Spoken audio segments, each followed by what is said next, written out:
कौन आपण भी राशन कार्ड अप्लाई करने चाहते कि किंतु एबे आपण पाई परिए राशन कार्ड एबे मात्र 5,90,000 लोकों को मिलिबो नुआ राशन कार्ड। यदि आपण भी अप्लाई करने चाहते ताहले यह संपूर्ण देखिया जमारू भूलिए नहीं एवं एथिपाई कौन कौन अयोग्यता थाए ताहा मध्य आपण जानि परिए। यदि आपण राशन कार्ड पाइबा चाहते ताहले यदि आपण पाखरे 4 चकिया गाड़ी एवं वार्षिक आय 1 लाख टंका कम होइथिबो ताहले आपण पाई परिए राशन कार्ड नहले एबे आपण पाई परिए नाही राशन कार्ड। एबे समस्त को मिलिबो नुआ राशन कार्ड ता पुणी अलग नुआ रंग और नुआ रंगर हिताधिकारी को मिलिबो राशन कार्ड। राज्य में 5,90,000 नूतन हिताधिकारी पाइबे राशन कार्ड। खूब शीघ्र राज्य में सबु जिले में बंटा जिवो नुआ नुआ राशन कार्ड। एथिपाई जिलापाल मानकु प्रस्तुति पाई निर्देश दिया प्रकाश करछंती राज्य सरकार खाद्य जोगाण और खाउटी कल्याण मंत्री कृषक चंद्र पात्र। खूब शीघ्र नुआ योग्य हिताधिकारी को मिलिबो नुआ नुआ राशन कार्ड।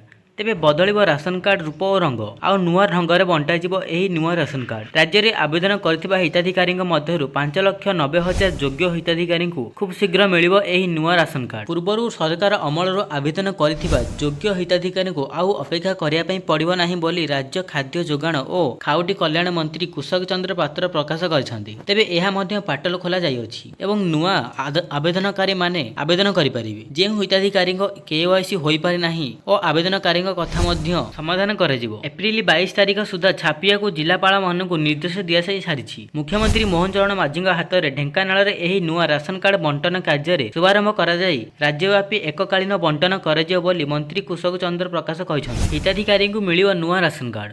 नुआ राशन कार्ड बंटन पाई सरकार करछन्ति बहुत बड़ घोषणा। हिताधिकारी को मिलिबो रंगीन ration card. BDO municipality commissioner सुई करिवे कार्ड।